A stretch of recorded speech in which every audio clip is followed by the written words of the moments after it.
wearing pants. Nice. And that was live. Not really. Scott Bottoms, ladies and gentlemen. We are live though, so it's booting up right now. So be aware. Check. Here's our one. I've said stupider things than that live. I think you'll survive that one. All right.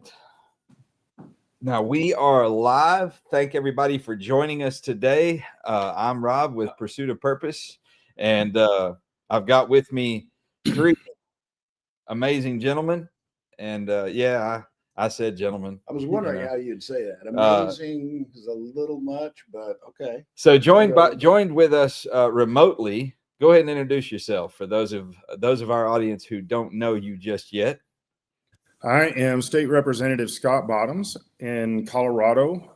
My district is District 15, which is the east side of Colorado Springs.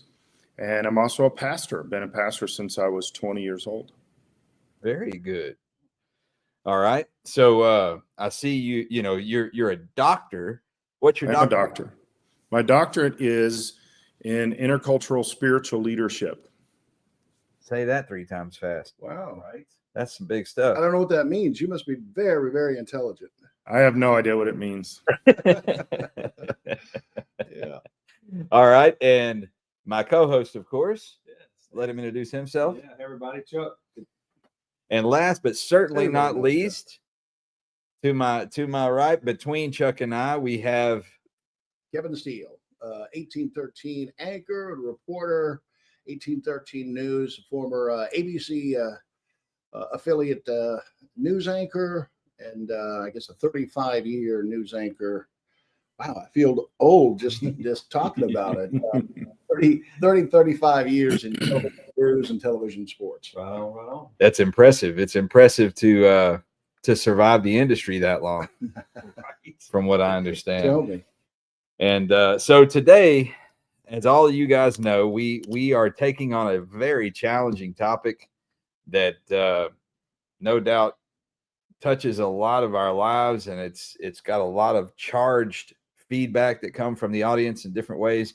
And the topic is immigration, and specifically legal versus illegal, and how do we deal with it, and how's it impacting your great state there, Dr. Bottoms, Representative Bottoms, and gubernatorial candidate Scott Bottoms. What's going on in Colorado in regards to illegal immigration? So I did want to, if you give me a little bit of liberty here, I did want to kind of preface this. Absolutely. With who I've been as a pastor over the last 35 years. It'll be 35 years. Well, it is 35 years already, but this is this is something that's always been on my heart. I lived in El Paso when I was a kid for about 5 or 6 years. El Paso, Texas. I am in El Paso County now. People get confused, but lived there for from 1979 until 1985, and very much part of the Hispanic community. We actually lived in a little community outside of El Paso, right on the Texas-New Mexico border, called Anthony, Texas. It was actually Anthony, Texas, New Mexico, and then Old Mexico was right at the end of Main Street. And so this has been part of my understanding and my background, my culture for a long time. Now, even back in those days, the gangs had taken over many different little areas, specifically right around the hub of El Paso, but also El Paso. And MS-13 was very strong, even in the late 70s where I was. There, you could see it everywhere. Okay, so, and as a kid, I would watch drugs in a way that when I lived in Dallas, I really didn't see that much. It was a different concept. But having grown up with that, and then in 1996, I moved to Colorado and became the lead pastor of a church. I'd been a youth pastor before that, and now my first lead pastor position at 26 years old, which I questioned those people's judgment for voting me in. But the area that we lived in at that time is southeastern Colorado. It's called the Arkansas River Valley. The Arkansas River flows right through that down into many other states. And the The whole area was migrant workers, farming, irrigation farming, dry land also, but right along the river, irrigation farming going out all around it. And so we had a lot of, our church was about, by the time we left there, our church was about 70% plus Hispanic. And we had a lot of, we also had Hispanic ministry that was only Spanish speaking. Right. We brought in people to do that. Well, I have helped from that time. I have helped many people become naturalized and get green cards, get working visas, all that kind of stuff. I sponsored so many people over the years, and that was a major part of our ministry there in that church, was to try to help people get ministry, get saved, these kind of things, but also help them with the legal side of this. So then I moved up east of Denver to pastor a church there for about 11, 12 years. And it's in a community called Strasburg, which is a bunch of small communities kind of all put together. And it really was a bedroom community of Denver. And, but you could go out there and buy 2 or 3 acres of land and have a horse you never ride and things like that. So a lot of the farming going east there is a lot of farming and ranching going east of Denver. In fact, all the eastern side of Colorado is farming and ranching. But most of your migrant workers out in that area were South Africans, and mostly like Dutch South Africans. And so same thing, we had some families started coming to the church that were South African, and they were illegal, they weren't naturalized. And so we began the process with them. In fact, one of them got put, ICE picked him up, and I did this when I was down south too, but I spent a lot of time at ICE, just constantly in Aurora, where the Venezuelan cartel is, which we'll get to. But and I've worked in this space for a long time, helping people. I know the system, and I do. By the way, I do know the system is kind of rigged. It's not the best system that we could have in the United States for having people come in and be a part of the United States. But it is important to remember that we naturalize over 1 million people every year in the United States. And that seems to be lost on all these people that are saying that somehow that we're a mean country that doesn't like migrants. We're a very pro-migrant country. We just also have a rule of law and expect people to go by that. But in Denver right now, it's about an hour north of me. I'm going to be driving through there in a few hours.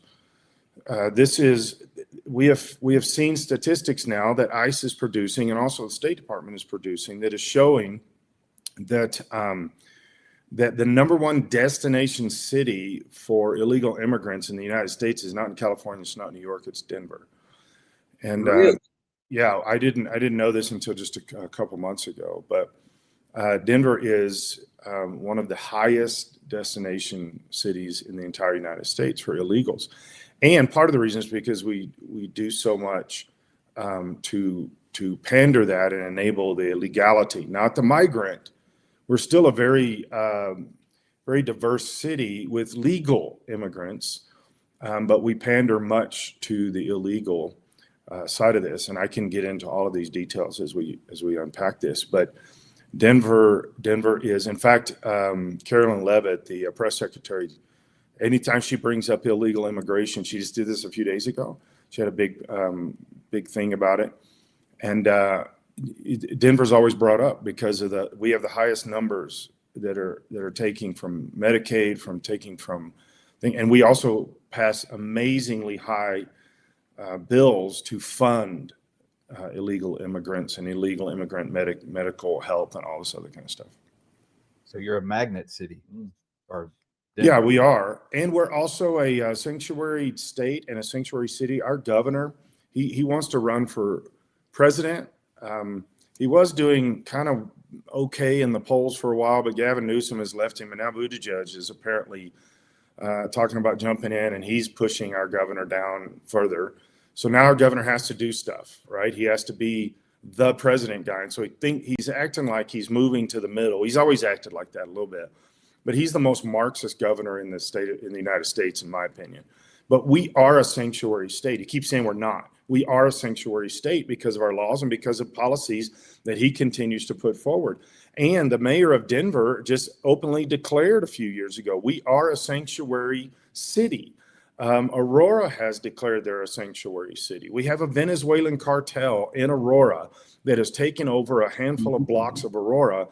And the chief of police of Aurora, I got this from Denver, from Aurora cops, many of them, almost 15 cops have said this to me out of Aurora, that their chief of police has said that community in Aurora is off limits. Don't go in there. It belongs to them.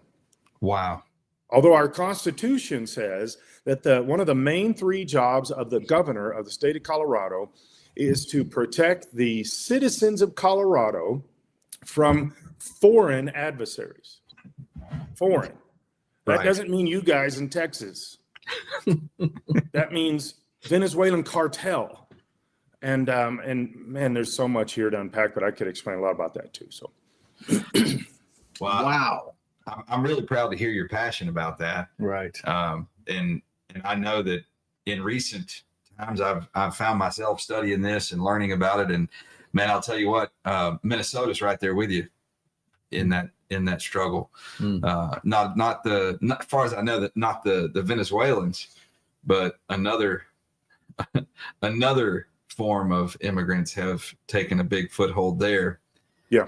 And this is where the Islamic illegals have taken up, and some of are legal, but they've taken up a stronghold in Minnesota. And Minnesota, I think, and I just saw some numbers recently, but Minnesota, I think, actually has the highest percentage of increase of funding, medical funding for illegals in that state, percentage-wise.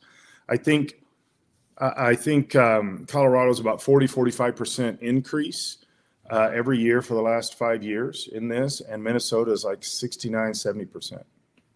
That's mind-boggling, the amount of money. We're talking billions, not hundreds of millions. Right.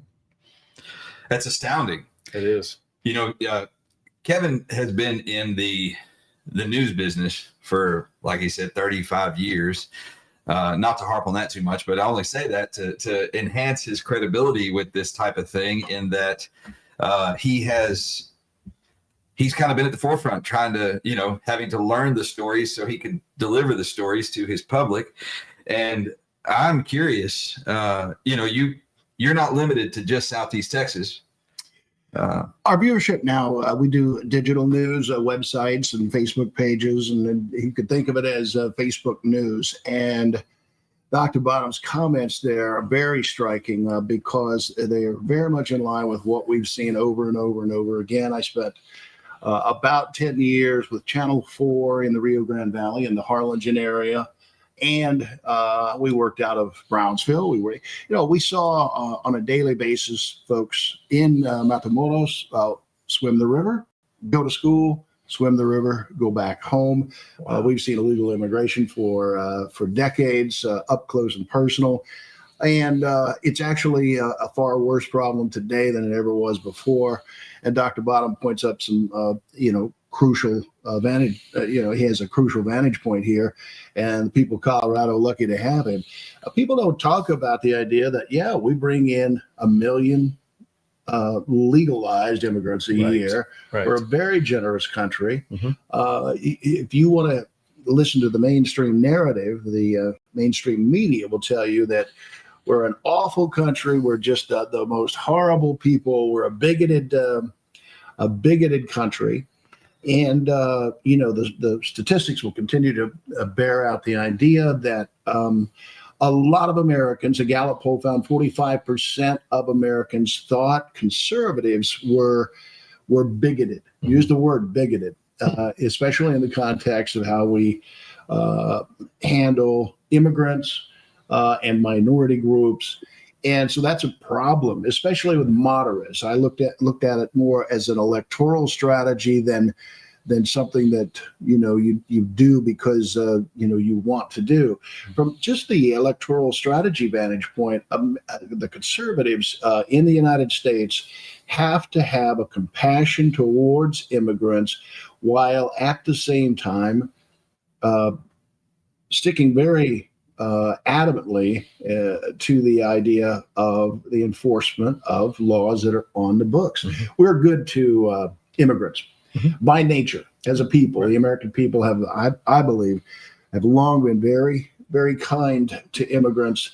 But there is Romans 13. There is a place where we render unto Caesar what is Caesar's, and we have laws on the books, and I think we need to stick to them. Right. Absolutely. Not Yep. overly, put off on the idea of deporting people who are rapists and murderers in Aurora, Colorado. At TDA and MS-13, they don't belong here in the numbers that they're here. And I guess I'm shocked. I'm pretty steadily shocked at the way the American narrative has played out. Right. It should be pretty much natural that we enforce our laws as far as I can. You would sure think so. Right. Just one guy's Right. vote, just one guy's opinion. Yeah, and you know what? I find it fascinating. We have a lot of polarizing politics and things like that in our nation, and this is an election season.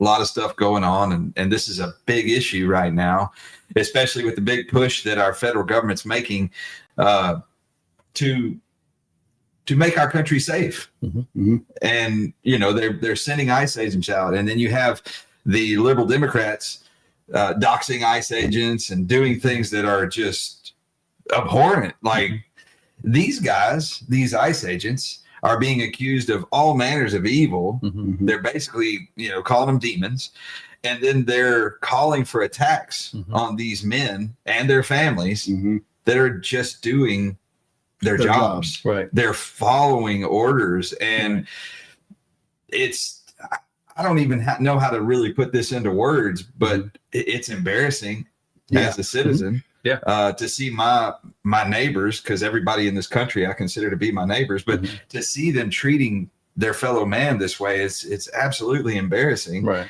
And what are they getting out of it? Who are they really protecting? Well, that's a good question. Is the question of profit? By kind of being, I guess, the psychobabble guy on the panel. Sorry, Dr. Bob. Have to have one. Have to have one. But that being said, and I one of my favorite persons to read and listen to is Jordan Peterson. He spent a lot of his material on this chaos and order world.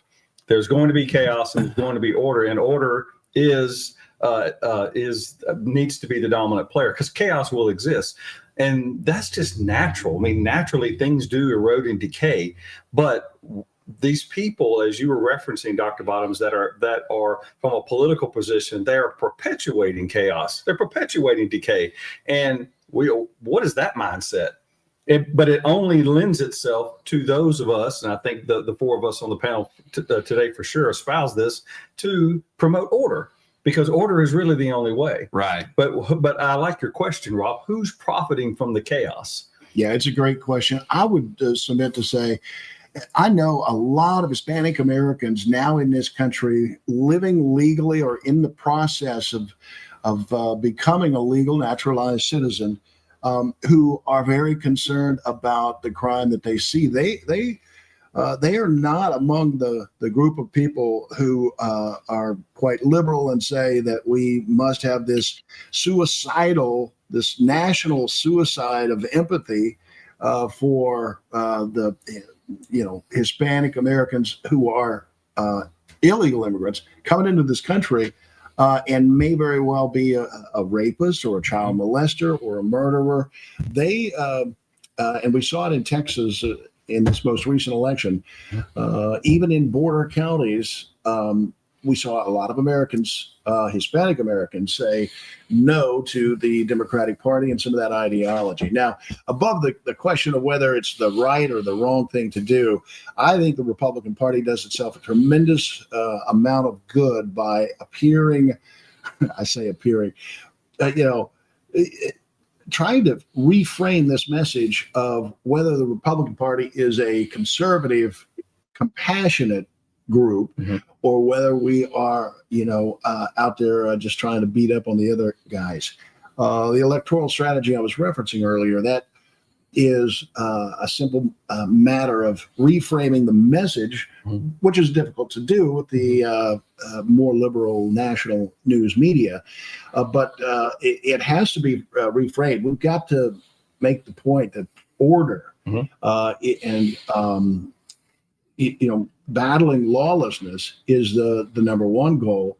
And as Dr. Bottoms rightly put it, that we're a party of people who are happy to have Hispanic Americans, Haitian Americans, Nigerian Americans, if they follow the law and make an effort. Now, you can argue the question, shouldn't we make the process easier? Of course. In my humble view, there's the whole process of spending $30,000, $40,000, $50,000 becoming legal in the United States and doing, working on it for 7, 8, 10 years.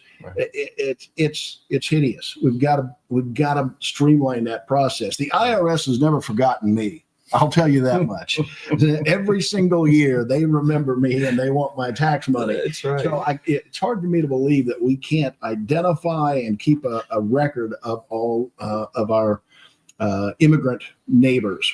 We can find them, and I think America would be transformed by the notion of everybody being here and paying into the system. The problem with immigration, if you ask me, is this question that people are getting off scot-free. That people are coming into our country, not paying taxes. The perception that immigrants are stealing from the system.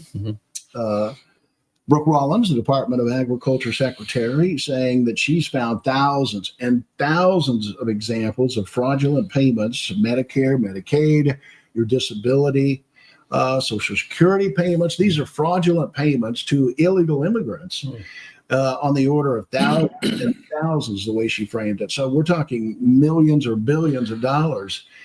And the thing that Americans don't want to see is this get off scot-free type mentality. Right. They're tired of working at a plant, 10 hours a day, coming home dead tired, paying their taxes, and then having the view that their taxes are going to help a family that's not paying into the system. That's it. I don't see America as a racist, bigoted country. I see America as a country that believes in equal opportunity, but wants everybody equally paying into the system. Right. Just a couple of vantage points and that I have, and sounds like the kind of courage that Dr. Bottoms has with this question of immigration. We've got to get to a place where it just makes sense.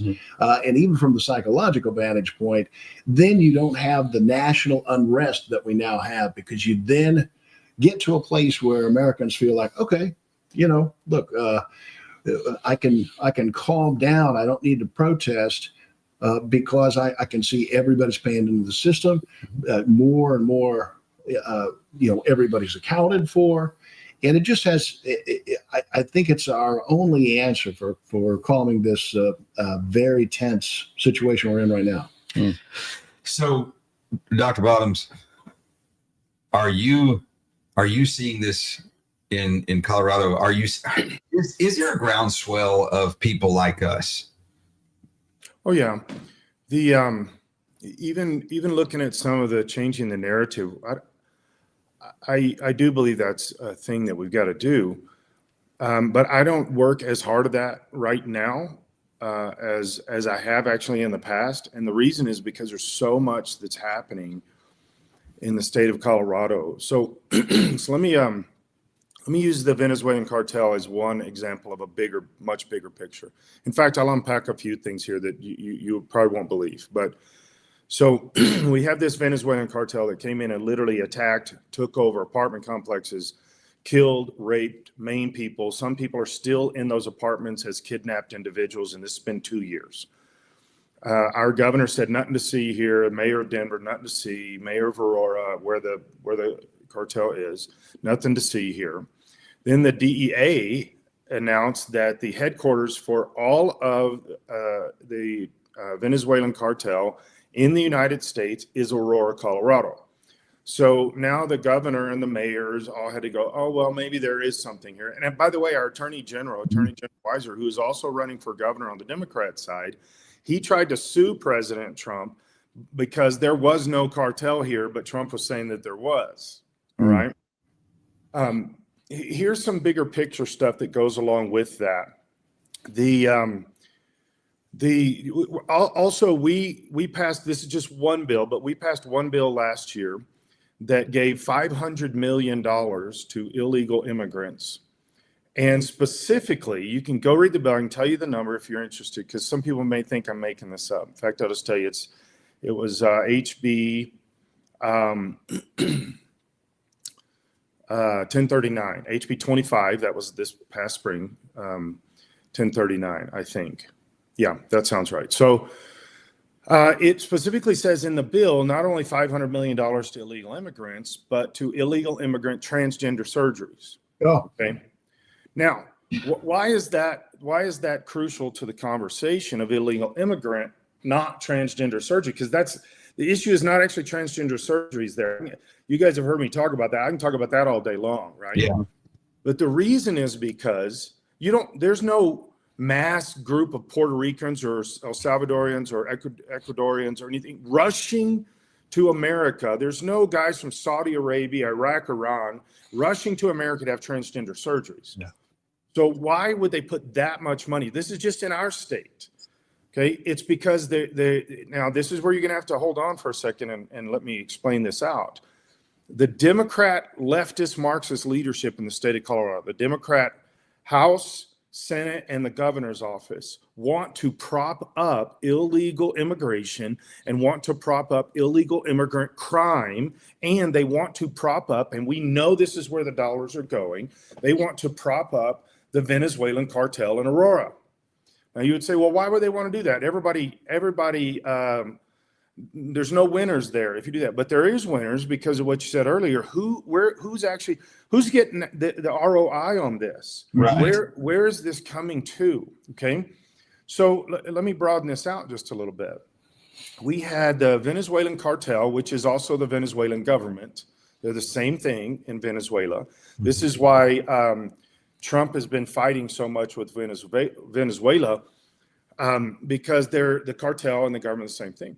They made a statement, they released a statement this last spring that said that the reason that the cartel, and they're not even shy about this, the reason that the TDA exists, the Venezuelan cartel exists in the United States, but specifically in the state of Colorado, is to not run children, not run drugs, which is what they do. Mm-hmm. But it is to disrupt the financial and political systems of our country. Huh. Okay. This is important. Yep. Because Colorado is doing everything they can. The leadership. Now, the average Democrat across the state of Colorado is not behind this. And probably most of them don't even know a lot of this stuff is happening. That's what our polling numbers are showing, is they don't even actually know this stuff is going on. But when they find out, mm-hmm. they make it very clear that they are not okay with what the Democrat leadership is doing. And we could talk about this, but there's articles by Forbes magazine, Denver Post, all kinds of different groups that have tried to wake, those are liberal groups that are trying to wake up the Colorado leadership, because they've lost the Democrat Party. And the number one issue is grooming of children. The second issue in the state of Colorado is the crime. But the grooming and the crime go hand in hand when it comes to this kind of stuff. Okay? So why would the state of Colorado want to prop up the Venezuelan cartel when they are going to disrupt political and financial systems? The Democrat Marxist leadership in Colorado want that to happen, because we have to tear down our republic so you can build Marxism. To do that, you have to also have, this is a whole nother conversation, but you got to have an in-between. And that's why a lot of the media uses terms like democracy now. Okay. Right. When Trump sent the military into California, you started seeing on CNN, MSNBC, all of the fake news, you started seeing, well, this disrupts and destroys our democracy. Well, heads up, we're not a democracy. Right. We're a republic. But that's why they start using this language. And they've been doing this for 4 or 5 years now, because to move from a republic to to a Marxist system, you've got to have something in between. You don't go from we the people to we the state. Right. You have to have something in between, which is we the majority. And that's what democracy does. Okay.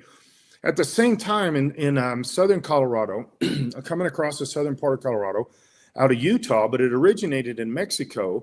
There was a van that was stopped. It was just kind of a random stop out in the middle of nowhere. If you knew this part of Colorado, there's nothing out there. And a couple little communities. And this sheriff stopped this van coming through and found 800,000 rounds of ammunition in this van coming to Pueblo, Colorado, 30 miles south of me here. This is to arm the military of the Venezuelan cartel that is in Aurora, Colorado, so that when Trump brings in the National Guard, or when I'm governor, and I've said this many, many times, the moment I put my hand on the Bible and take the oath of office as governor, the National Guard will have already surrounded that community, and they will go in with the rules of engagement being destroy everything Venezuelan cartel. Destroy. Get rid of them, kill them, do whatever it takes to get these cartel thugs out of our state. That is the job of the governor. Yeah. But we're scared to death to do it because, and this is the conversation, you know, a good mom and pop person that owns a little Mexican restaurant down on the corner, and they're good people, and you know they're good people, but you know they're illegal.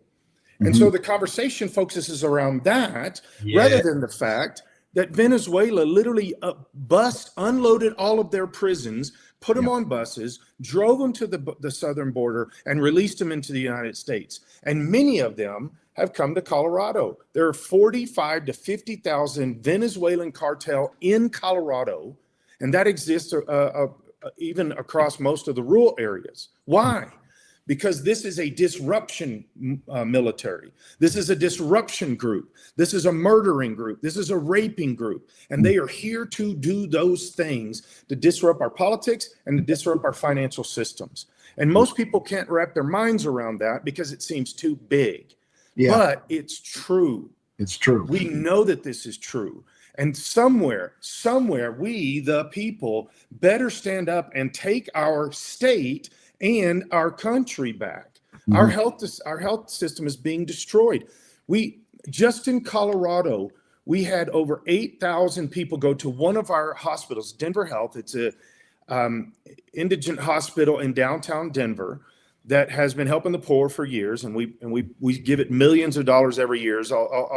Although hospitals all across the rest of the state are shutting down because of the same policies the Democrats are passing, but they had an inundation just in 2023 of 8,000 illegals that came into that hospital for emergent care. It cost almost, I think it was $9.1 billion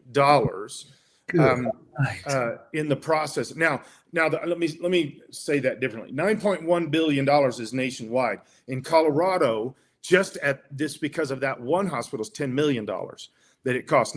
So now what happens is you have people that have come in the country legally that can't get emergent care because you have an illegal that's getting emergent care. That now we're putting all of our money, and this is why, by the way, this is why the Hispanic community in Colorado is pushing far to the right now. They are moving to the right like crazy because they have watched their parents, their grandparents come in legally, and now all of that help that used to be given when their family started paying taxes is now being taken from them and given to somebody else that's breaking the law. And I constantly have people say to me, well, these aren't bad people. They're not breaking the law. They broke the law coming in the country illegally. The very first thing they ever did before they set one foot on American soil was to break the law. So we have to hold this accountable. Now, yes, I think we need to go after the criminal groups first. The cartel, MS-13 is now combined with the Venezuelan cartel in Colorado to specifically go after cops. They made an agreement. I talked to an ICE guy down in Texas, actually, just a couple days ago, and he told me that that's actually a thing, that's the new trend, is these cartels are combining together to accomplish the bigger picture, which is not drugs, is to destroy America.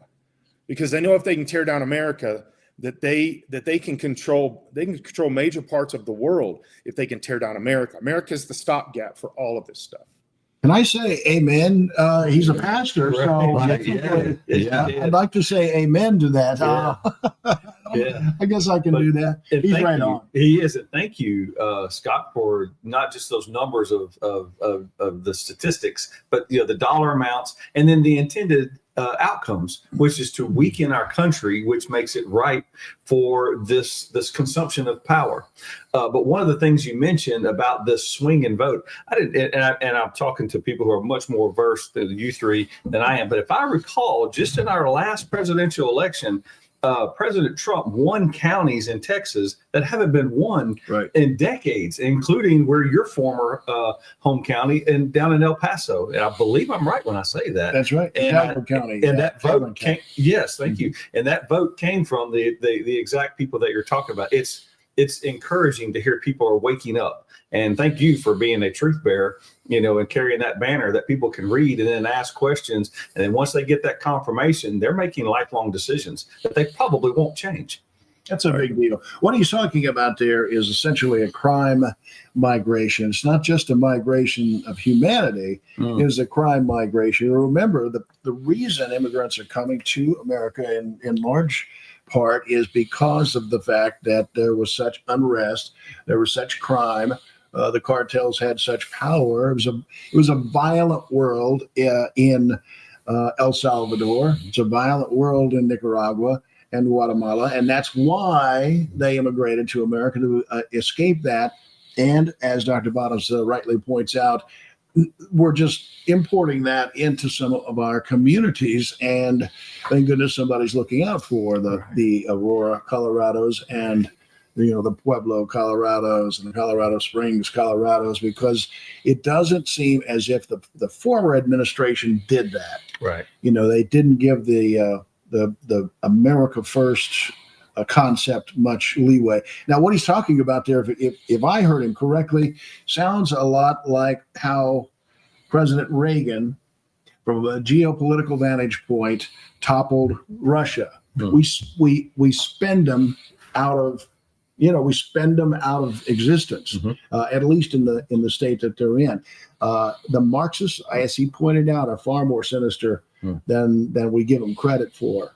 And if they can bring organizations into this country that can force us to spend our way into oblivion, they'll do it. And that's that I believe is a sad reality. There's another key to that too, because that is exactly right. This is an infiltration and a tear down to actually undermine our state, our country too. But for the Colorado to tear down Colorado, we've lost 2 health insurance groups out of Colorado in this last year. We lose businesses like crazy. Now, it's not just due to the illegal immigrant issue, but it is partly due to this. But I think there's also a bigger mindset here too. We had for most of our country's existence, we've had the e pluribus unum mentality, right? That from many one, and we don't really see that. We're seeing the opposite right now. We're seeing that the focus is on the one to have the many, but the many are they're everywhere on the chart when it comes to understanding things, seeing things. I've been in many different third world countries, and the concepts of America are not understood or accepted there. I've spent many times in India. Our church has a church in India. We built it. We own it. The pastors there are my associates, if you want to say that, from Church of Briargate, very far east. But we have this church there, and so I spend time there. And when I go over there, it's always, even though I know it's the case, it's always appalling to me how there are certain rules of law that America takes for granted that are not taken for granted over there. Something like traffic laws, they don't even exist. If you've ever been to somewhere like India or China, the traffic, stop lights and things like that are suggestions on a good day. But and then the trash. Two of our pastors that were there, I went. We were walking down the street, and I bought them an ice cream, and took the packages off these ice creams, and they threw them on the ground. And I'm holding mine, looking around. I said, "Where is the trash can?" And the guy that just sold this to us, I said, "Where is the trash can?" He said, "We don't have a trash can, just throw it on the ground." And the two pastors, they looked at me like I was strange. I said, "Guys, you're just throwing your trash on the street?" And they said, "Yeah, where else would you put it?" I'm like, "A trash can." But that's their, and these are good men. But the idea that some of the things we take for granted in America, they're not. From other countries. And so the more we have this pouring in where they don't go through the process, they don't understand our Constitution, they don't understand who we are as a country, they don't pledge allegiance to this country, any of those kind of things, and they come in by the millions without anybody having any conversation about any of this. It erodes all kinds of things going along. And this is one of the things, I had somebody ask me this in a town hall recently. Why has Denver become, there's just tents everywhere in Denver. We used to take our kids into downtown Denver a lot when they were little. There's a place called 16th Street Mall. It's a bunch of shops and it's a very touristy area and it's right in downtown. Me and my kids and my family used to go down there all the time, ride our bikes around, do all kinds of stuff. I wouldn't go down there at all. Every single weekend almost right now in Denver, somebody is stabbed down there. Somebody is shot down there. Wow. We're becoming Chicago. And there's tents everywhere and there's homeless everywhere. And you can see the trash piling up. We have one representative. This is not really my personality, but it was his. He would walk around downtown and take pictures of people pooping on the streets, and then put that in a video clip. And it was dozens and dozens and dozens of people that he would see doing. We didn't have that 10 years ago in Denver. That didn't exist. Yeah. But that's what we've turned into. And some of it is the opposite of the e pluribus unum. We're going to come here and we're going to act like we've always acted in our other countries. And nobody's going to tell us no. Nobody's going to at least sit down and say, this is not how you're supposed to act, because we're scared to death to say one word to anybody about this stuff. Right. It's a deterioration of our entire country across the board with this, and we're seeing it very strong in Colorado.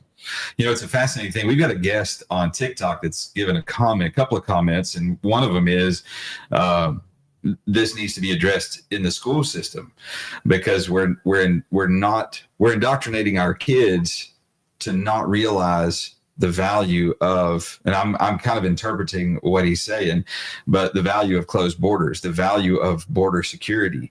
And let's see. And maybe civics in a general sense.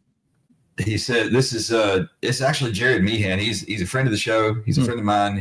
We did an interview with him last week. In fact, his interview is going to be published today, but he's watching live, and he says, to not indoctrinate our kids with the few teachers and professors that are misinformed, as you were talking about being misinformed. And let's say, and constantly spread that around. And he said, what is the answer? Well, it's a fascinating thing. I mean, they're victimizing these young minds on the daily, with more than just the immigration, ideology, but everything.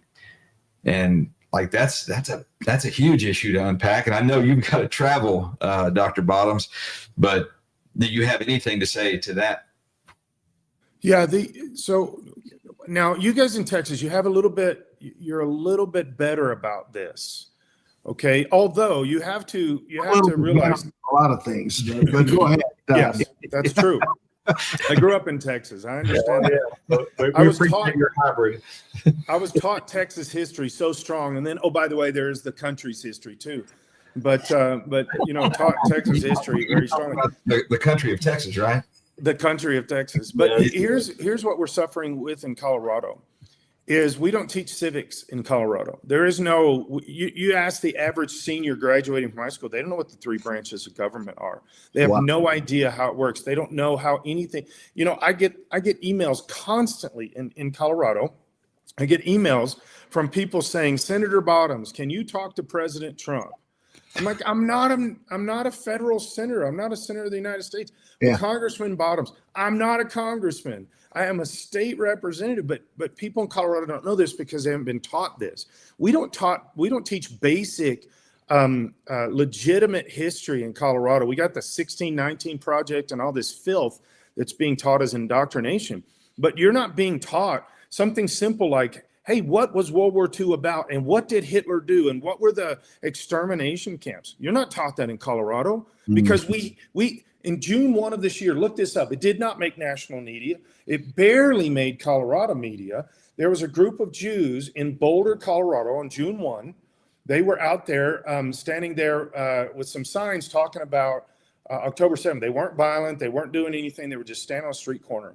A leftist Democrat, Palestinian supporter, but also Palestinian, he came up and started throwing Molotov cocktails at them. Yeah. There was this lady in a wheelchair. She was set on fire. She died from her burns. She was a Holocaust survivor that made it through the extermination camps and was killed in Boulder, Colorado by a leftist Democrat. We don't talk about reality. We don't talk about history. We don't even talk about modern stuff if it disagrees with the narrative. So yes, this guy's right. Our schools, which by the way, I have a huge plan to fix this for Colorado. Our school systems need to be gutted. The national education level has been taken away and dismantled by Trump.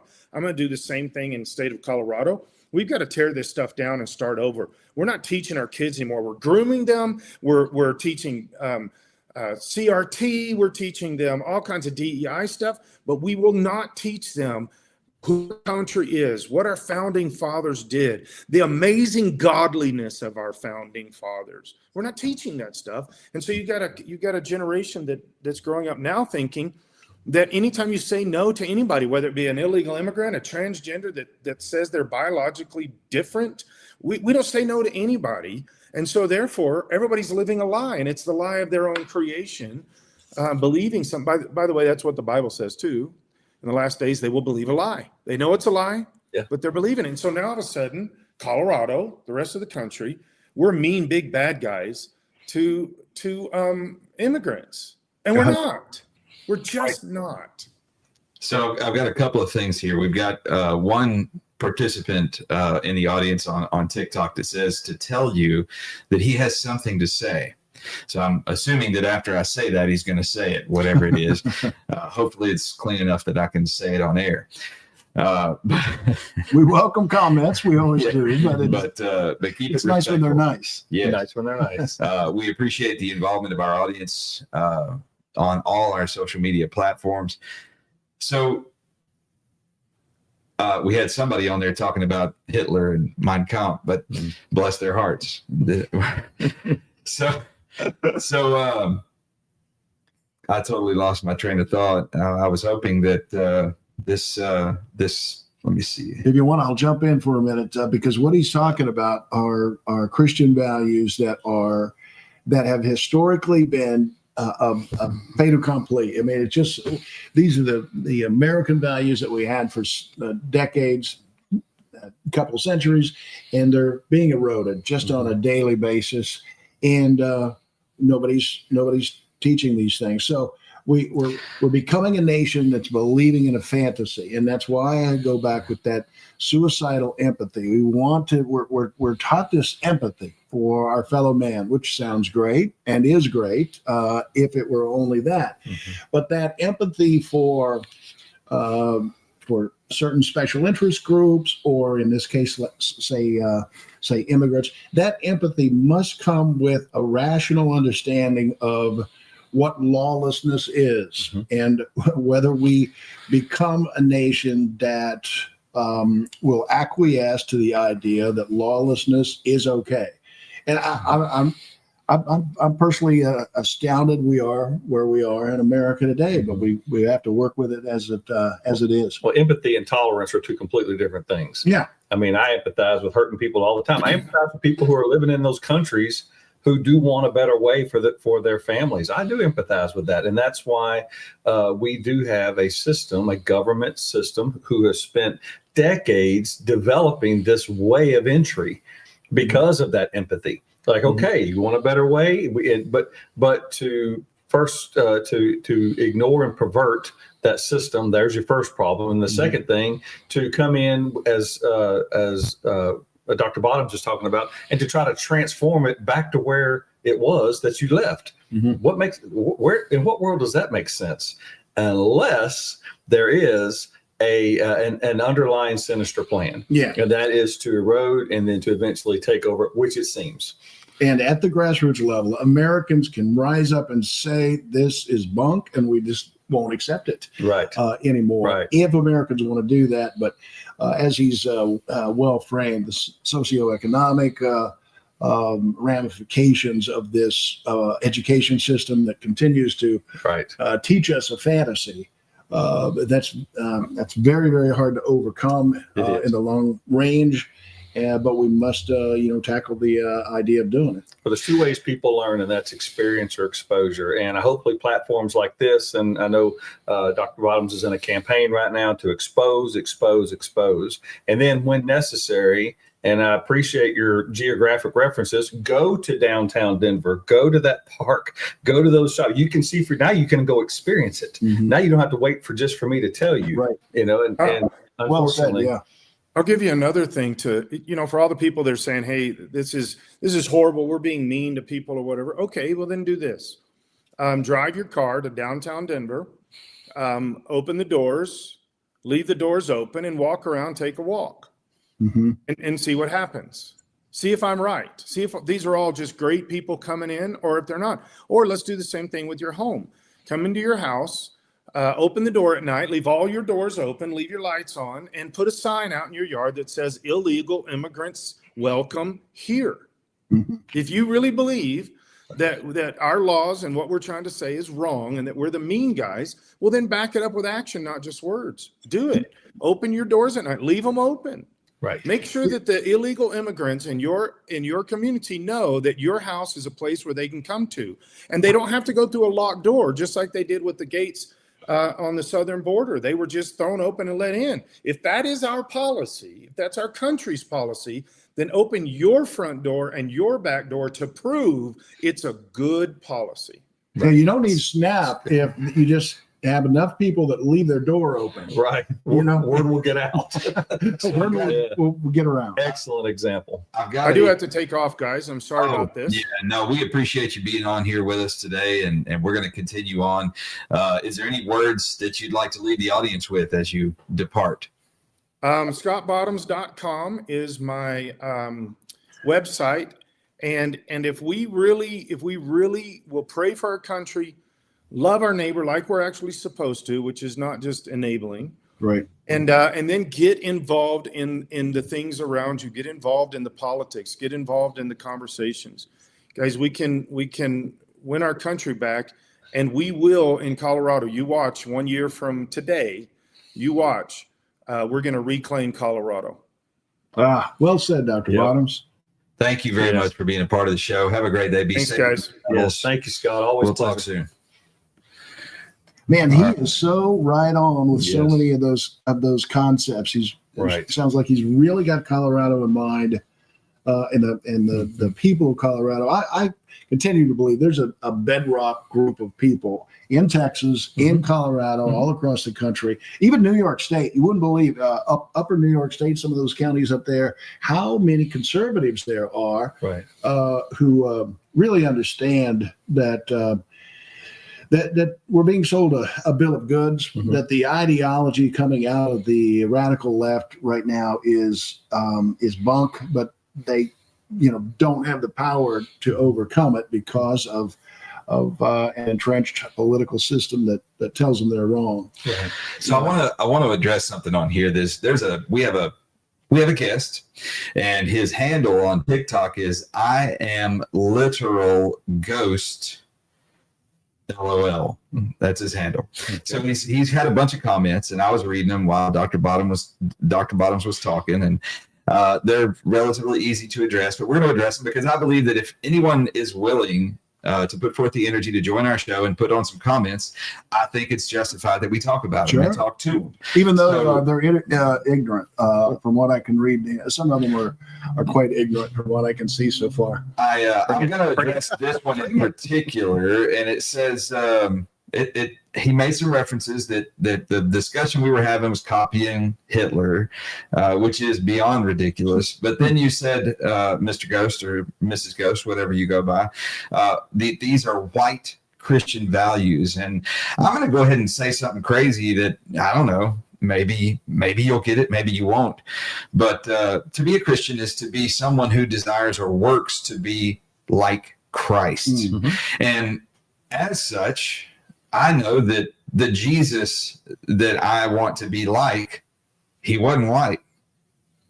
So your very comment in and of itself is actually racist from you. And if you see everything in racial terms, of course, everybody else is a racist if they happen to be white. I mean, if they differ from you, right? So, it's kind of cowardly to always put the things in racial terms. The very stereotypes that many people want to have if they happen to be in a minority group, the very stereotypes are the exact same things that they have said for decades. right. Are bad. They have a stereotype that all white persons have a particular monolithic viewpoint. Right. And we just heard from Dr. Bottoms. He doesn't have that. He has a clear empathy for immigrants. He's, when he said that he had lived in El Paso County, I understood that very clearly, because when you live as a minority in a county for long enough, you see things in a little bit of a different way. Certainly. When I lived in Cameron County, Texas, right on the Rio Grande River and right across the border from Mexico, it was the population's never less than 80, 85, 90% Hispanic American. So I'm the white guy, I'm the minority. And I had a wonderful time living down there, and I really enjoyed working with Channel 4.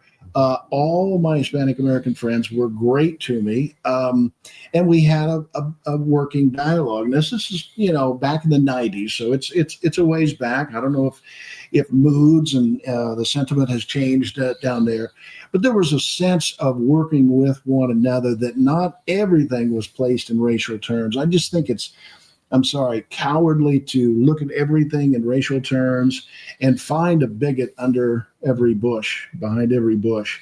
When you do that, you devolve humanity to a certain extent where you're not capable of looking at the real picture. You live in a fantasy land where there's a perception out there that tells you that you should look at everything. You don't know how I feel. You really don't. And yet, you may have views. You're a white guy. You sound like you're trying to be a Christian guy. So you have white Christian values. You must be the enemy. Well, that's just, back it up. And you can't. You can't back it up. That's the reality. All too often, being in digital news, I get to see that kind of regularly. I work with folks who comment. Engagement is we're so proud of our engagement because we will put out questions out there, not even how we really feel. We want to engage you in news talk. Here's a news story. Tell me how you feel about it. People will come in and they'll say just the craziest things I've ever heard. And I'll say, okay, tell me more. And so we even get the inboxes. I pretty much get an inbox daily that says, you're a racist POS. I say, okay, let's work with that. Prove it. Okay, what was it? Was there a given story in this past 24-hour period where you can tell me? Because if you have some corroboration for your argument, I will work with you. Like, I will be very careful not to phrase it in a certain way or something. But literally 90% of the time, nobody has a response to that. Why? Because Kevin Steele, 1813 News. You can find me on Facebook under Kevin Steele, STEELE. We're racists. Okay. I'll tell you why we're racist, because we oppose mass illegal immigration. That's why. I mean, that's a fantasy land, if you ask me, that people would be able to determine someone's a racist based on what they view as the right thing to do in terms of political policy. They know nothing about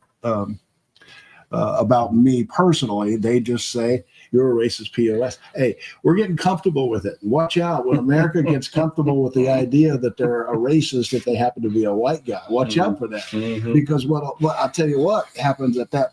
And New York City is about to see this. right? New York City is getting to.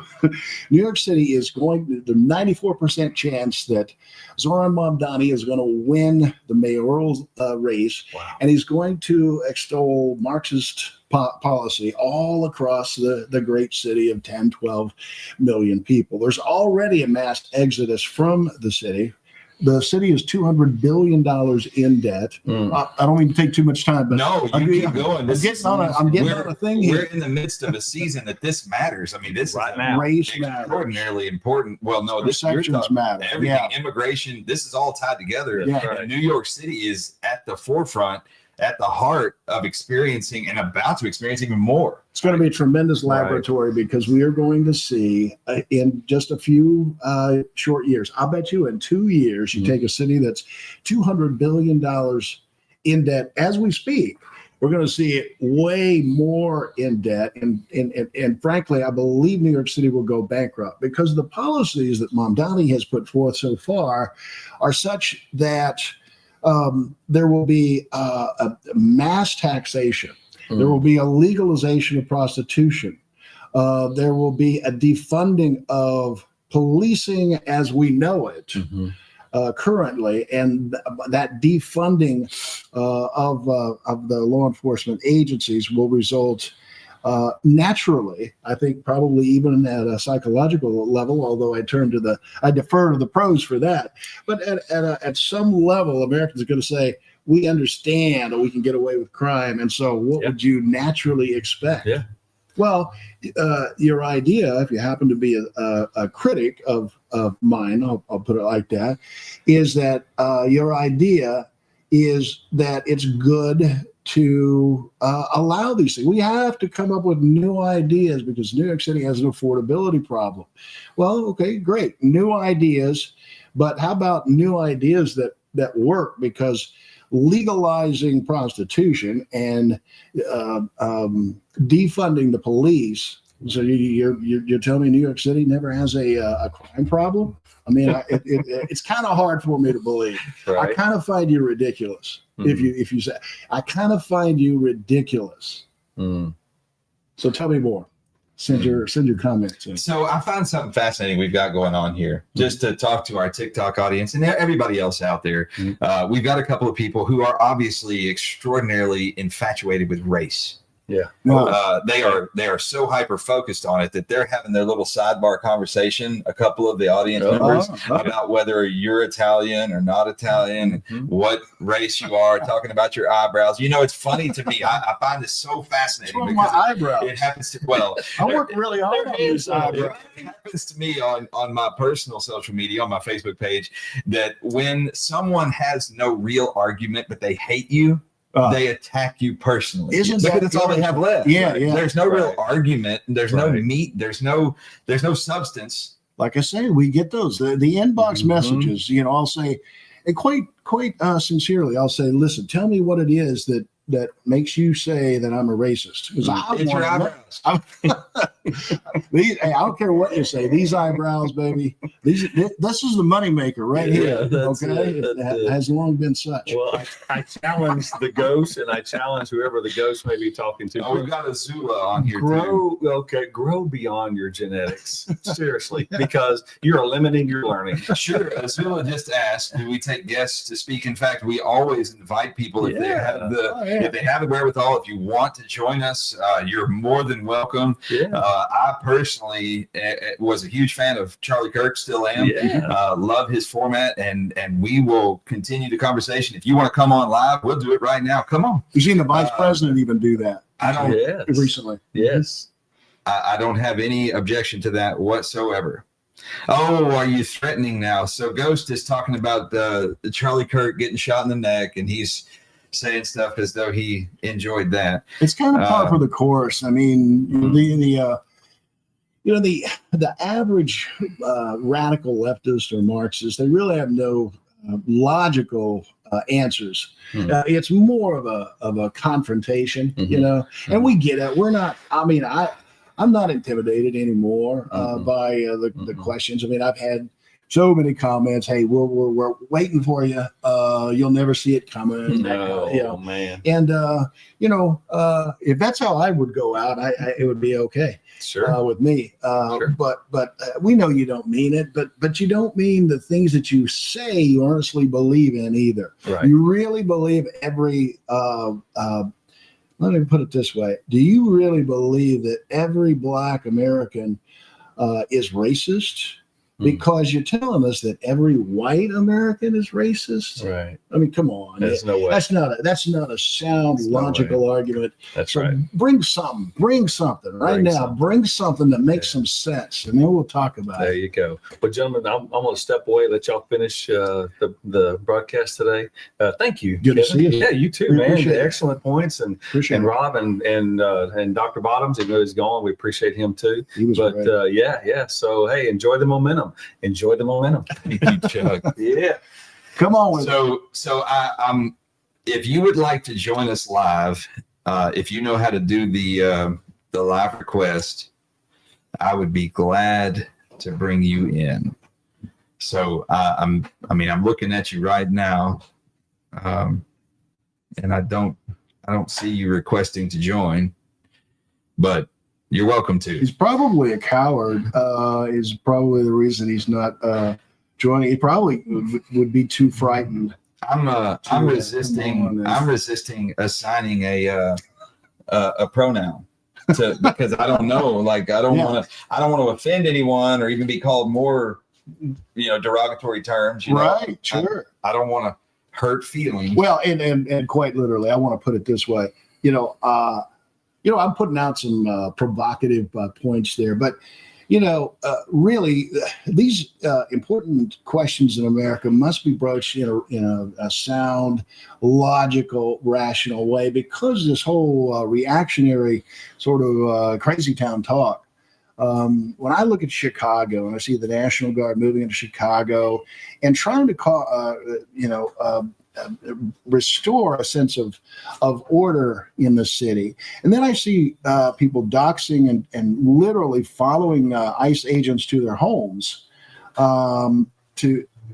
with the express purpose of telling others where the ICE, that's something on the close to a murderer, who wants to do that. And I don't know. I can't find a sound, logical answer for that. So if you have a sound, reasonable way of explaining that to me, I'd love to hear it. So something I want to talk about that we haven't really gotten to discuss yet is in the current media all over the place. I've seen you post stuff about it. Are we talking national news media or national news it makes a media? big difference? But it's also Texas. Okay. And it's also, it's affecting us right here. Okay. And that is do illegal immigrants, are they getting benefits from our healthcare system or not? Sure. And then are they truly a financial burden to us or not? Those two questions are very closely related to each other, and it has to do with the topic that we're talking about today. And I find it fascinating that a whole lot of mostly left, mostly liberals like to say that that's fake news. But there's a fascinating fact that I'm going to point out to you, and you guys that are watching on the left, you're welcome to comment about this. But so what if there's an illegal here and they get caught and they get picked up? What happens to them then? Where do they go? Does anyone know? They Does go to anyone the know? detention center. Yes, they go to a detention center. So I'm just curious, who funds that?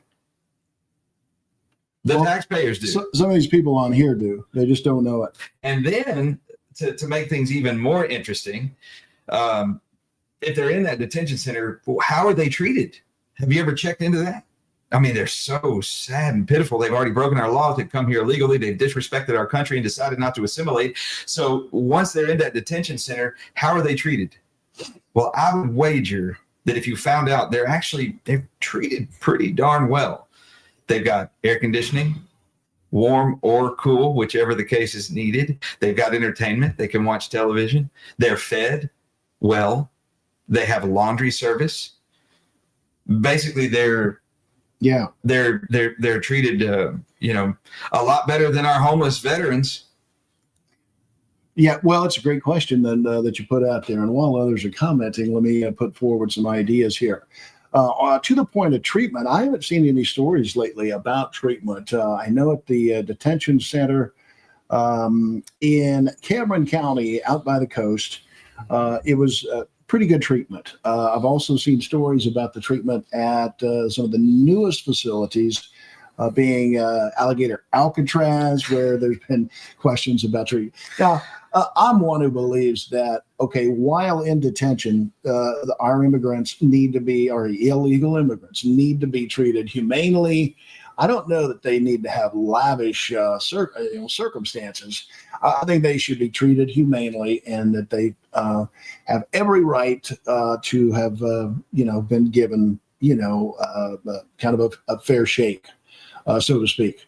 Having said that, now you're referencing crime. specifically the ones who haven't broken more laws except being illegal immigrants. Well, even in our prison systems, if you committed a crime, if you're a murderer, you have a certain, I believe, right to humane conditions. In other words, you get fed. You may not get fed, sirloin steak, but you get fed. You're in a place that's warm and or cold, as the case may be. In other words, I don't think our prisons are designed in part, and there are many rehabilitated questions that could go in here, but our prison systems are built as a deterrent. If you commit a crime, there's a deterrent for you, and that is that you go to prison and you're essentially robbed of some of the liberties that you would ordinarily have in regular life. But I believe, you should be treated humanely while there. Having said that, most of our immigrants are treated humanely, I believe, but it's a great question we should look into further. Center for Immigration Studies has told us over and over that the deportation involves people who have committed crimes. Tom Homan, the border czar, and some of the members of the administration have an ongoing debate right now, according to Bill Malugin of Fox News, an ongoing debate about just how many of the deportees and detainees that become deportees, how many should be people who have committed second crimes, violent crimes, rape, murder, some kind of violent crime while here. And I believe it's the right thing to do, because in practical terms, I don't believe that you can deport 25 million immigrants. And so for that reason, especially when their home nations don't want them back. That's the case in some cases, especially Venezuela, where the prisons were, according to the administration, where the prisons were essentially, the doors were flung open, and, the people from prisons, hey, go to the United States. Well, that's a United States problem now. Yeah. And some of our viewers who may see this, will say, well, no big deal. We're empathetic, man. We're out there for the well, you're empathetic until one of these Venezuelans ends up living across the street or in your apartment complex, and then he brutalizes your friend. He is dealing drugs out of your apartment complex, and that brings additional crime. And then it's all then you may see things a little bit different way. And that's real life. Or he's here illegally. He goes and gets drunk. He's already been dealt with that way from the law and released after he got drunk. And he goes and kills your 14-year-old son. Yeah. That happened in La Quinta, California. These things happen. That's a real life example. Yeah. And so what do you think should be done with him then? I don't think that person who killed that 14-year-old boy, he doesn't deserve humane treatment. Yeah, I don't agree with that. I think he deserves a death penalty. And I guess it's you can hate me subjective for that if you want, but I think the guy that claims he hears voices that killed Irina Zaruska, I think he deserves the death penalty.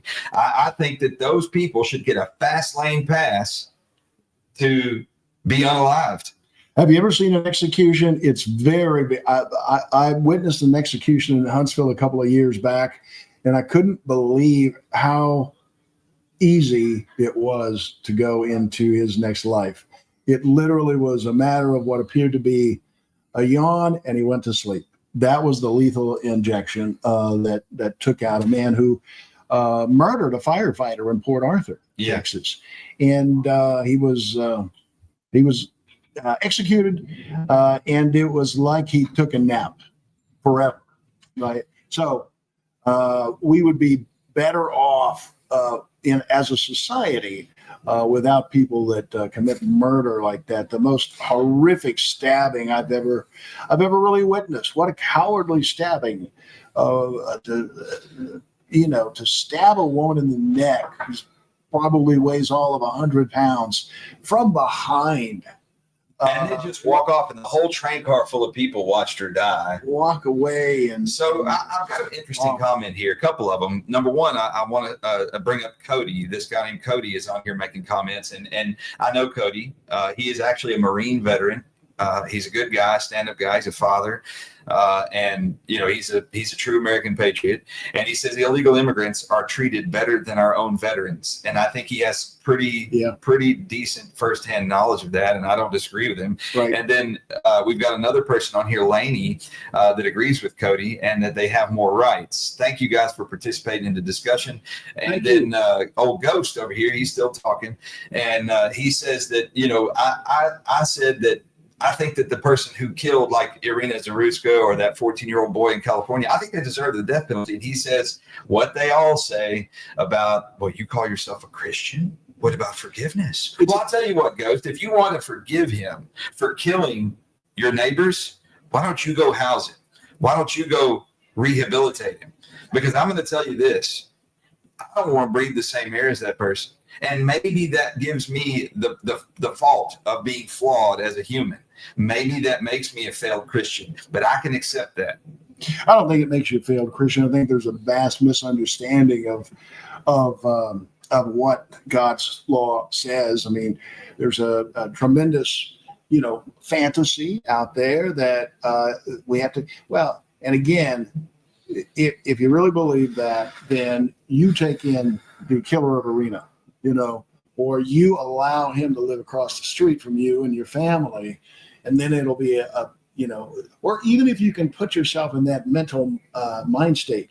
Now, the killer of Irina, I don't know about the mental capacity of this man. That's a whole different question. But assuming he has a mental ability to understand right from wrong, and it seems from his criminal record that he had a long time to figure it out in advance.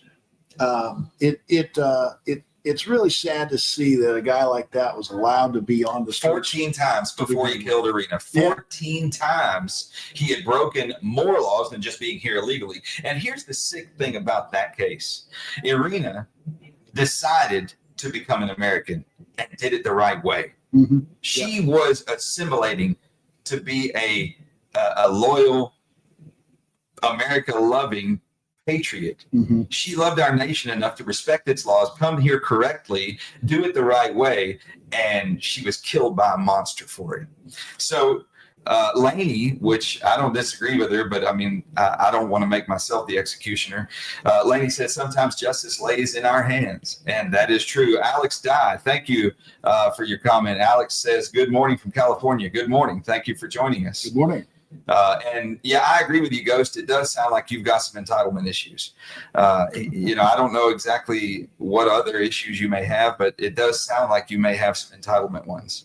Well, it's probably a lot of issues. Hey, we still love you, but when you're wrong, you're wrong, and it just goes to you're not the only person with fantasy concepts about living right in the world. You're not alone. There are tens of thousands just like you with this suicidal empathy, I like to call it, where you are willing to, as a nation, commit suicide because you have this view of being empathetic to everyone, everywhere, regardless of whether they are going to stab you in the neck or not. Regardless of whether they're going to legally come into our country, as 1 million people do a year, and accept the generosity of a great nation or not. Kevin, I think it's a hero syndrome. It's a hero syndrome. Let me elaborate. I think that people on the left, they want to be everyone's hero. They want everyone, no matter what the cost. Yeah. There is no right and wrong. It's only if I can be your hero. That's interesting because, you think over and over, we're a nation that's $38 trillion in debt. $38 trillion.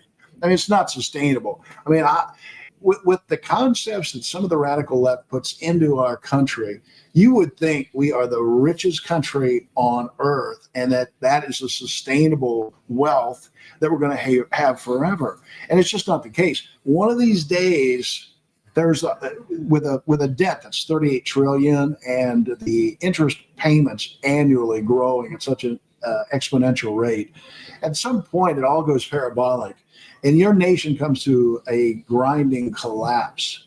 And then it won't be a question of, well, gee, shouldn't we give more money to illegal immigrants? It'll be a question of, oh, forget all that stuff I said back then. I just would really like to know how I'm going to eat tomorrow because we're in another Great Depression. Right. Azula, you're right. Yes. And Kevin was actually saying that we are the USA is the richest nation on earth, but it's not permanent. It's not guaranteed. We are that way because we're a nation of laws, because we're a nation of honor, and because we're a capitalist constitutional republic. That's why we are the way that we are. And if we keep watering that down with other ideologies that compromise those virtues, we won't remain the most prosperous nation on earth. See, that's the fantasy concept that, yes, we're the wealthiest nation on earth and it's going to stay that way. Well, you have to understand it. And if you just listen to Chairman Powell of the Fed, you'll understand that these are fairly precarious times. Inflation's been brought down at about 3.3%. The Trump administration has done a great job of checking a lot of the economic indicators that would put us into that collapse. I don't want to get alarmist, but it can't endure forever. And we have vast defense expenditures now that we're working with as a country. It just doesn't last forever. The gravy train just doesn't last forever. If you think about how you run your own household, it would, it's akin to your household getting $100,000 in debt on your credit cards, and then expecting that somehow, some way, it's all I should keep spending. Maybe I need to get another truck, even though I'm $100,000 in debt on my credit cards. I mean, it's just kind of a fantasy ideology. That's entitlement ideology. That's what it is. I deserve to have everything that I want given to me now. Didn't pay the cost. It's unfortunately childish. It's very much immature. It's childish and cowardly when you think about how people respond to the illegal immigration question. We should just bring everybody in. We should pay the bills for everybody. $500 a night hotel rooms. Totally cool with us. But at some point, it really does come to a crashing halt. And the mature man or woman says, look, I understand that from basic financial reasoning. And so I'm going to work with that. But a lot of people don't, as evidenced by online right now. It's pretty fascinating. And we've strayed a lot from the initial conversation. And that's okay. That's how these things evolve sometimes or devolve. Don't hate him, hate me, Kevin Steele. You can find me on Facebook under Kevin Steele, STEELE. And we would welcome your comments there. So apparently ghosts can see something in our eyes. I'm not sure which one of us he's looking at. And he says that we're making him famous. Bless his heart. Good. So I don't mind if you want to hate me too. It doesn't bother me a bit. But hey, I want to send a shout out to P. Mar. I saw you join the chat earlier, join the stream. I don't know where it went. There you are. PMAR.04. Thank you for joining. It's good to see you on here. Love you. I hope you're there. I hope you can hear me. And let's see what else we got here. If any of you want to join, just let me know. I mean, I'm glad to bring you on. We're happy to have a live conversation with you. Let's see. Oh, and man, they brought up a great point to discuss. It'll be something. I'll tell you what we'll do. We'll close this. We'll make this our last portion of the show before we close. Okay, this is fascinating. So they brought up two people that are very famous in our country. Two people. Well, one of them, you're not going to forget either of these. Okay. Okay. One of them's the richest man on earth. Okay. Elon Musk. Yeah. And the other one just happens to be the president of the United States. President Trump. So they brought these two guys up in the reference of they are multi-billionaires. Right. And these are facts, right? True. These are straight facts. And the comment was made that if those two guys would just give everybody their money, they could fix all the problems. You know what's funny about that is that's as if you'd say, well, if you just give all of the drug addicts all the cocaine they could use, then they'd be fine too. Does that make sense? The problem is not the amount of money that you have. It's the amount of money that you're willing to earn. When you're given something that you're not that you didn't earn, you don't possess it. You don't own it.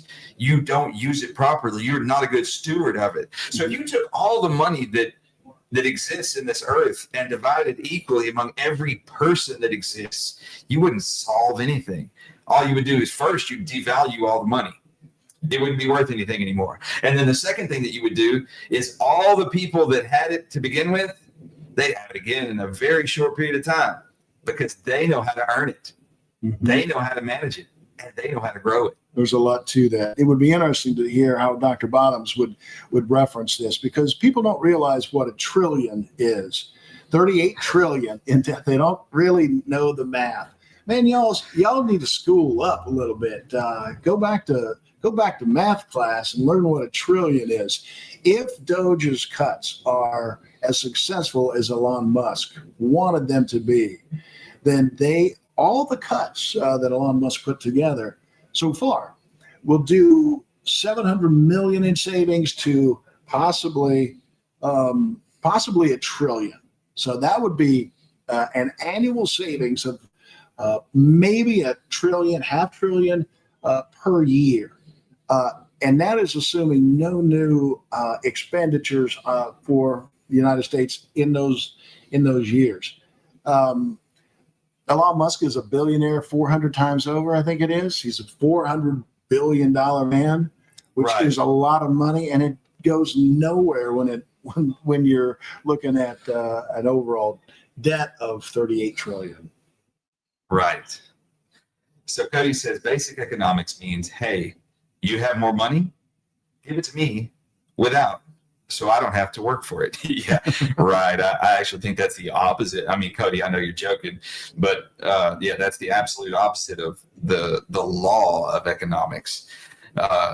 So you know what it's like to be hungry. Actually, Ghost, I think it's so funny how people, keyboard warriors, they get online and they start to judge people based on what they see. And it's so, I guess that's the easy or I'm going to go ahead and stick it out there. I think that's the weak way to be. That's a very small and immature way to be. I don't judge you behind your keyboard about what you look like, about what you think or whatever. I only judge what you write out there. So I'm going to tell you for that question, I find it fascinating. You asked if I'd ever been hungry. Well, depends on how you look at it. I have, when I was a child, I've experienced what it's like to be homeless. I've experienced what it's like to be very monetarily poor. I've lived on both sides of that spectrum. Yeah. I've been in the lower class, the very much lower class. I've been on food stamps. I've been on commodities. I've eaten government cheese. I've eaten government peanut butter. I've had government butter. So yeah, I know what it's like to be hungry. I know what it's like to have very little, but I also know what it's like to have an example in my life of a man who was unwilling to quit. I know what it's like to see what true discipline does to a person, no matter what their circumstances are. And that was the example that I had put before me that, yeah, we go through circumstances that are hard. And yes, this topic today about illegal immigration, those people that come here, a lot of times they are in a difficult circumstance. Yeah. And they may need help, but they're not entitled to everything for free. They're not entitled to come here, break our laws, and expect us to pay the cost for it. True. They're not entitled to come here, take it, kill us, and then remain here scot-free. I've got something that is possibly a little controversial to the average conservative mindset, and that is this view that while the emphasis at this point on detaining and deporting illegal immigrants is a productive and a valuable policy of this country, I believe in it. Here's the thing: we have to do it in a way that will be indeed productive. It's implausible, in my view, that the United States, even at the current pace, where there are now 2 million deportees, according to the Trump administration, both from those who have been detained and those who have self-deported, 2 million now in almost a year. Well, if you extrapolate that out, it doesn't come close to the 25 million deportees or the 25 million illegal immigrants that have made it into the country. That the president says, and the numbers are arguable, but if it's 25 million illegal immigrants, there's no way that you get all the illegal immigrants that Mr. Trump has said he wants out. You can't get them out. So I propose that we should deport the violent criminals and make a concerted effort to get out. There's a kid in Houston, Texas. I think he's in the Spring area. Who's a soccer player. He's been here all of his life. His father was an illegal immigrant who's lived here for 20 some years, and he's being deported because my understanding is he had a DWI, the father did. And so there was, at least at first, there was a question of whether the young man, star soccer player in the Houston area, whether he also would be deported. I think we should make a concentrated effort, both from the vantage point of making a statement to the world that we're not after all illegal immigrants. It's not a racial matter. It's not a question of whether, we have a bigoted viewpoint or have a hate. It comes simply from the idea of having a law-abiding society, and that the people that are the rapists and the child molesters and the murderers, they need to go immediately and fast. Yeah. I don't know if I made that point. I think you did. I'm going to summarize what my co-host here was, I think, what you were saying. You illustrated about what ICE is doing. Uh-huh. They're targeting the worst. They're going after people who have already shown themselves to be uncaring to attain legal status. Right. They are criminals, not just because they're here illegally, but because they're participating in active crimes. They've already been dealt with. They've already had run-ins with law enforcement, not just being here illegally. Two-time offender. You could use the term two-time offender. They not only have broken the law of illegal entry, which is right there in the federal code, for goodness sake, look it up. They've not only committed an illegal entry crime, but they've committed the crime of murder, rape, molestation of children, something like that.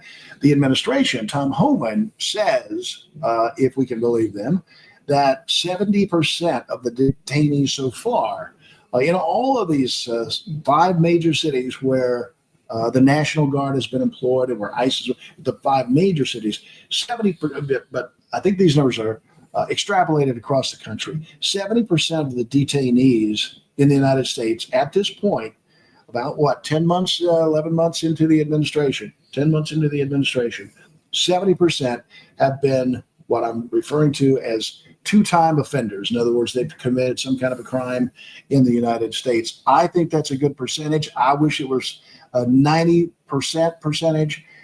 And then when that happened, we would have rid ourselves in the United States of a tremendous crime problem, which some of my critics have not even taken into account the notion that we're deporting crime to a very large extent. So we've got a guest on here, one of the ones that's been discussing with us, Azula. Can you hear us? Azula, put your picture up. I can't hear you.